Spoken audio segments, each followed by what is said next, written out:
So Department of Homeland Security agents were rounding up homeless Haitian immigrants in Texas to put them on a plane back to Haiti, a nation they escaped years ago. What is going on? Is this the Trump administration or the Biden administration? Let's talk about it in today's video.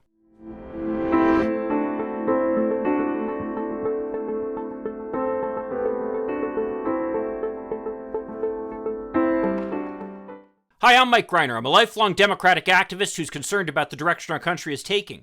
If you share my concerns, maybe you could like this video and subscribe to this channel, even click that little bell that will notify you when I post something new.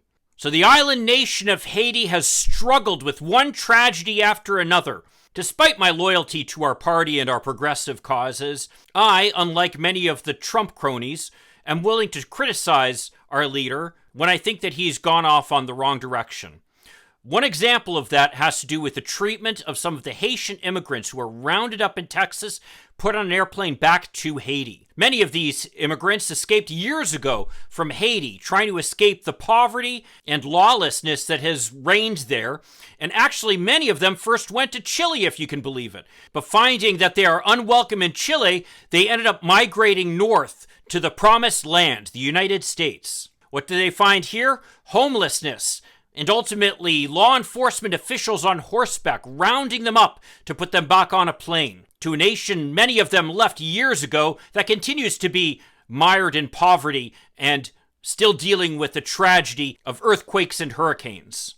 Daniel Foote, the special envoy appointed by President Biden to work on the United States relationship with Haiti, resigned in protest, writing a powerful letter that, of course, I'll link to down below. Now, this decision by the Biden administration to continue a policy that was essentially started in the Trump administration really bothers me. Somehow, there's this continuing belief among some moderate Democrats that by being slightly less Republican than the Republicans, that will be able to attract a lot of support to us.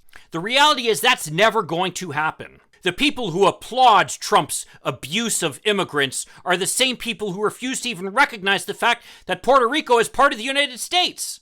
What do Puerto Rico and Haiti have in common, along with other of the shithole countries, as Donald Trump referred to them? Well, they are the home to brown people.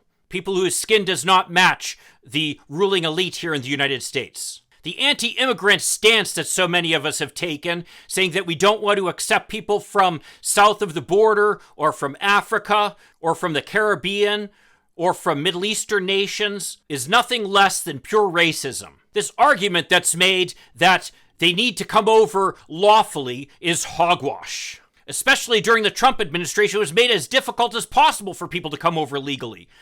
Even people who are seeking asylum from violence and corruption. What's more is most Americans, most white Americans, our ancestors came over here from nations like Italy or Ireland or Germany.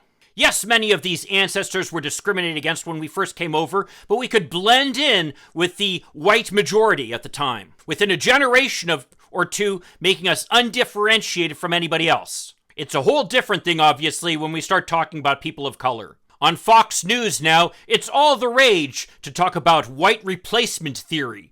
The idea that Democrats are trying to encourage people to come from these other nations to essentially dilute the white vote. Again, that position is hogwash, but it doesn't matter because no amount of watered-down racism on the part of the Democrats will appeal to the people who want nothing more than the pure racism the Republicans are delivering to them. Donald Trump, the MAGA crowd, and Fox News are claiming that the Democrats are letting everybody in, that borders are open. All the while, President Obama deported more immigrants than any other prior president, and we have President Biden following the same policies that President Trump followed. At what point are we going to try to stop attracting these people over to our side?